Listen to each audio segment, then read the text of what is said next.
Hello everyone and welcome to the WJHI studios. I'm Addison Duran, your host for today, and alongside me I have Dan Farmer. Dan, how are you doing today? I'm doing great. So excited to be here. Thanks for having me, Addison. I appreciate it. You're welcome. So many of you all may recognize his face or know him from being the lead singer of the Juicebox Heroes, but there is much more that we can know about Dan, and we're about to find out today. So Dan, many people may or may not know this, but you are actually a Jeff High alum. I am, yeah. I graduated in the class of 2006. Shout out to all of us 34 and 35-year-olds from 2006. But yeah, Jeff High was such an important part of my life, and I love that I'm in this studio. It's amazing. So what did some of your involvement look like at Jeff High? Yeah, so I was a basketball player at Jeff, played 4 years for the basketball team, and then I was also heavily involved in musical theater as well as choir at Jeff. And then it wasn't called WJHI back then, it was called the JHS Report, but I was a part of that program as well and got to be in the studio and do some of our broadcasting. I will tell you this broadcasting is far superior to what we were doing back in the day. What amazing facilities, and you've got an amazing teacher as well. He's very impressive. So now you said you were involved in choir, obviously, because now you have your own band and stuff. Yeah. How did the choir department here help you get to where you're at right now? So Leslie Rachel, her son Jordan Rachel is who I started the Juicebox Heroes with. We were both longtime choir participants and coached by his mother. She was the choir teacher here for 30 years. And basically she gave me every bit of musical training that I'd had in my life. I've never played an instrument or was never in any bands in the past, but I did sing and I really enjoyed singing. And then later in life came to put together the Juicebox Heroes, which has been a lot of fun and a good success.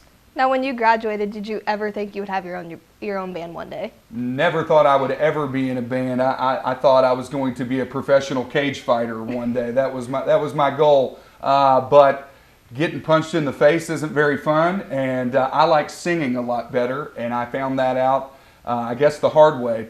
I was a professional cage fighter for 5 years, and then I gave that up and started the Juicebox Heroes. And 11 years later, now we've won Louisville Cover Band of the Year 3 years in a row, and we're getting to play all sorts of amazing venues and for thousands of people. So it's been a treat. For those that may not know your band, you all are very popular, but still some people may not know about you all. What are some songs that you all sing? Like what kind of music? Oh my goodness, kind of music. I like to compare our genres of music to a firecracker in a bucket. Okay, and I'll tell you why. We don't stick to a particular genre. You could hear everything from Kanye West to Aerosmith at a Juicebox Heroes show. You might hear country music. You might hear Metallica. We really mix it up. We can do it all. We've got some really talented musicians. And just so everyone at home knows, we have 3 Jeff High graduates in the Juicebox Heroes, as well as 3 New Albany graduates. We won't hold that against them. I like them okay. But no, we've put together this 6-person group, all Southern Indiana people. We've worked really hard at it, and that's, I think, why we have the success that we do today. So now for any high school student that may be sitting in choir or in the band room and they're hoping to one day start their own band, what piece of advice would you give to them? Well, if you're looking to start a band, I would say this. 1, don't run it like a band, run it like a business, because that's why so many bands don't make it, and those are mistakes that I didn't make and my bandmates didn't make early in our career, is that we really treated it like a business, and we worked on our friendship as well through the process. You know, when you're in that close-knit of a group, a lot of times that's why bands, again, don't make it or the things go south. I would say the other thing is always know your market. Know who you're playing to and what type of music that they like, because it's not always about what you like and your personal taste in music. A lot of times it's about who those people are that are going to be buying tickets and listening. So we've done a good job with that over the years. Yes. So what's some of the other involvements that you have in the community of Jeffersonville?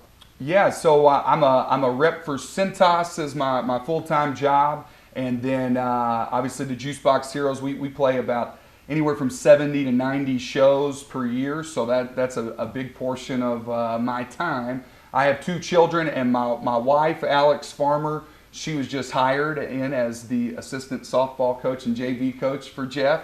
of softball, so really excited about that. I'll be spending a lot of time at the field. But when it comes to community outreach, I want to tie this back into Juicebox Heroes because this is something that we've done well in the past. We're constantly looking at ways to give back, to play fundraiser style shows where we can donate money to a cause, and not just to a national cause but a local cause. And so every year we find what those opportunities are, and we try to give it our all to promote and really sell some tickets and make some money for people in need. Yeah, that's awesome. I Yeah. love that. Is there any last comments or anything you would like to say to the community before we wrap up? Yeah, I would say, in case you're watching this, next Friday night at the Jeffersonville River Stage, it's the finale, and it's Juicebox Heroes night, and we are so excited. August the 12th, we play from 8:30 to 10:30, and if you haven't been down to the Jeffersonville River Stage, it's an amazing event. It's free to the community. Just bring a lawn chair and have the time of your life, and there's all sorts of vendors in the area as well. It just becomes a really nice community program that we're excited to be the grand finale of. And if you come to the show, I think you'll know what I'm talking about this firecracker in a bucket, because it's going to be energy, all the energy that you can put out in 2 hours. The Juicebox Heroes will do that, and we'll put on a heck of a show. I've been to quite a few concerts myself, and I can attest, they bring it. They have people dancing, they have people grooving. It's a great time. Hope to see you all there. Thank you, Dan, for coming on today. Thank you. Thanks so much for having me. I'm JHS through and through, and I'm so happy to be back. Thanks so much. No problem. And thank you, everyone, for tuning in to another WJHI production.